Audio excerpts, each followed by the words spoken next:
Praise the lord అండి. పరిశుద్ధాత్మ దేవుని, త్రియేక దేవుని మనం అందరం కూడా జ్ఞాపకం చేసుకుందాం. ఈ మధ్యాహ్న కాల సమయమందు దేవుని యొక్క వస్తువైన కృపను బట్టి మరి నాకు ఒక సాక్ష్యం చెప్పాలని అనిపించింది. నా జీవితంలో చేసినటువంటి మేళ్ళు ఎన్నెన్నో మేళ్ళు, అవి చాలా వరకు ఒక్కొక్కటిగా అందరికీ తెలియాలి. ఇది మతము కాదు, ఇది ఇంకోటి కాదు, కులగోత్రాలకు సంబంధించి కాదు, దేవుని యొక్క మార్గం అండి. ఆయన యొక్క సత్య మార్గం, రాజమార్గం, పరలోక మార్గం మనం తెలుసుకోవడం. ఆయన తెలుసుకున్నామంటే, ప్రార్థన చేసుకుంటున్నామంటే సృష్టిని కాకుండా సృష్టికర్తని మనం తెలుసుకోవటం అని చెప్పి నేను చెప్పాలనిపించి మరి మాటలు చెప్పడం జరుగుతుంది. ఒకరి బలవంతం వలన కానీ, ఒకరు ఏదో చెప్తే చెయ్యాలని అనుకునేది కాదండి. ఎవరికి వారుగా ప్రేరేపించబడి దేవుడు అనేక మందిని, ప్రతి ఒక్కరిని, ఆయన సృజించిన ప్రతి వ్యక్తిని కూడా ఆయన పిలుస్తూనే ఉంటారంట. హృదయం అనే తలుపు దగ్గర ఆయన తడుతూనే ఉంటారంట. కానీ ఏర్పాటు చేసుకునేవారు కొద్దిమందే ఉంటారు. ఆయన పిలుపుకు లోబడి ఆయన్ని స్తుతించేవారు, ఆయన ఆరాధించేవారు కొంతమంది మాత్రమే ఉంటారు.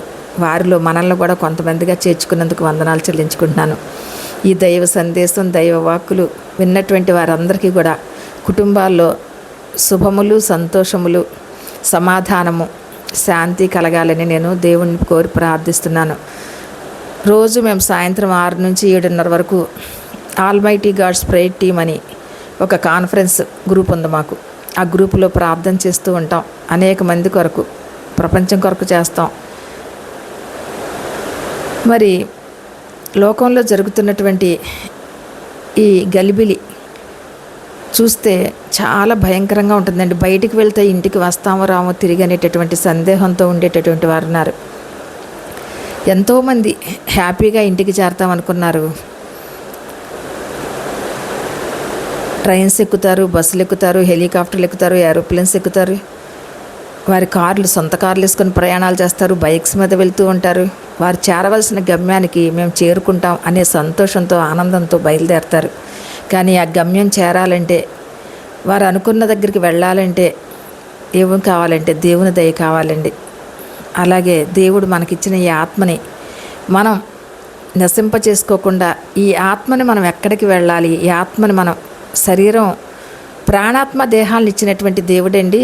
మనకే ఇచ్చాడండి. నరులకే, మానవులకే ప్రాణము, దేహము, ఆత్మ 3 ఇచ్చినటువంటి దేవుడు ఆత్మ నశించిపోకుండా ఉండాలని. ఆత్మకి మరణం లేదండి, శరీరానికి మరణం ఉంది, ప్రాణం పోతుంది. కానీ ప్రాణం పోయిన వెంటనే ఈ శరీరానికి ఇది మట్టిలో కలిసిపోయేటటువంటిది. మట్టి నుంచి తీయబడినటువంటి నరుడు మరలా మట్టిలోనే కలిసిపోతాడు. కానీ మట్టి నుంచి తీసి ప్రాణం పోసినటువంటి దేవుడండి మనకు ఆత్మను అనుగ్రహించారండి, జీవాత్మను అనుగ్రహించారు. ఆయన మన నాసికారంధ్రములో ఆయన ఊపిరిని ఊది మనకి జీవం పోసినటువంటి దేవుడండి. ఆయన ఇచ్చినటువంటి ఆ ఆత్మను మనం ఏం చేయాలి? దాన్ని నశింప చేయకూడదు.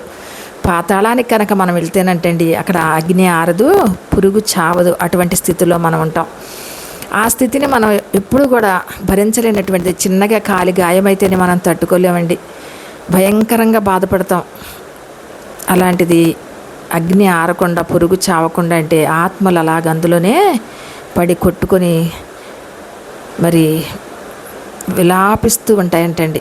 ఆత్మలో మరి అగ్నిలో పడకుండా ఉండాలి అంటే మన ఆత్మను మనం నిజరక్షకుడిని తెలుసుకోవాలి, రక్షణ పొందుకోవాలి. రక్షకుడు మన కొరకు పుట్టాడండి, ఈ లోకానికి వచ్చింది. ఆ పరలోక రాజ్యానికి మార్గం చూపించడానికి వచ్చారు. ఆ పరలోక రాజ్య మర్మాలన్నీ మనం బైబిల్లో చదివినప్పుడు మనకు తెలుస్తూ ఉంటాయి. క్రీస్తు పూర్వం, క్రీస్తు శకం గ్రంథం మత్తయి సువార్త నుంచి ప్రకటన గ్రంథం వరకు ఉంటుంది. ఆ అధ్యాయాలన్నీ చూస్తే మనం యేసుస్వామి వారు ఈ లోకానికి వచ్చింది ఎందుకు వచ్చారు, యేసుస్వామి ఈ లోకంలో ఆయన ఏమన్నా సంపాదించుకోవడానికి వచ్చారా, ఈ లోకంలో ఆయన ఏమన్నా పట్టుకెళ్ళడానికి వచ్చారు ఈ లోకం నుంచి పరలోకానికి అని కాదు. కానీ మనం ఆలోచిస్తే మన అందరం కూడా నశించిపోకుండా, మనం అందరం కూడా పాతాళానికి వెళ్లకుండా మరి ఆ పరలోక రాజ్యానికి వారసులం అవ్వాలని, పరలోకంలో మనం దేవుని స్తుతిస్తూ ఆరాధిస్తూ కష్టాలు లేనటువంటి జీవితం, సంతోషాలతో ఉండేటటువంటి జీవితం అనుభవించాలని, మరి మనం ఎప్పుడు దేవుణ్ణి స్తుతిస్తూ ఆరాధిస్తూ ఆయన మహిమపరుస్తూ ఆయన సన్నిధిలో ఉండాలని ఆ ప్రభువు ఈ లోకానికి వచ్చారండి. వచ్చి ఆయన మన కోసం మరణించారు, ఆయన రక్తాన్ని చిందించారు. అది మాత్రం మనం జ్ఞాపకం పెట్టుకోవాలి.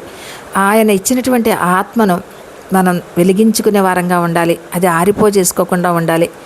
అటువంటి జీవితాలు మనం అందరం కలిగి ఉండాలి. నేను చిన్నప్పుడు ఎన్నో పూజలు చేసేదాన్ని, భజనలు చేసేదాన్ని, గుడికి వెళ్ళేదాన్ని, ఉపవాసాలు ఉండేదాన్ని.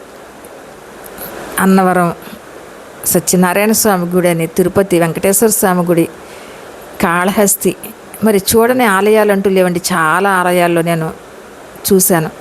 ఎక్కడికెక్కడికో తిరిగాము. ఎక్కడ చూసినా మనశ్శాంతి లేదు. మనకి నెమ్మదినిచ్చే దేవుడు, మనశ్శాంతినిచ్చే దేవుడు, మనకు సంతోషాన్ని ఇచ్చే దేవుడు మన దేవుడండి. ఆ దేవాది దేవుడిని మనం తెలుసుకొని మన జీవితాల్లో మనం ముందుకు సాగే వారంగా ఉండాలని ప్రభువు నామంలో మీ అందరినీ కోరుకుంటూ ఈ యొక్క వాక్యాన్ని అందరూ వినాలని ఆశిస్తూ దేవుని దీవెనలు మీకు కలగాలని కోరుకుంటున్నాను. ఆమేన్.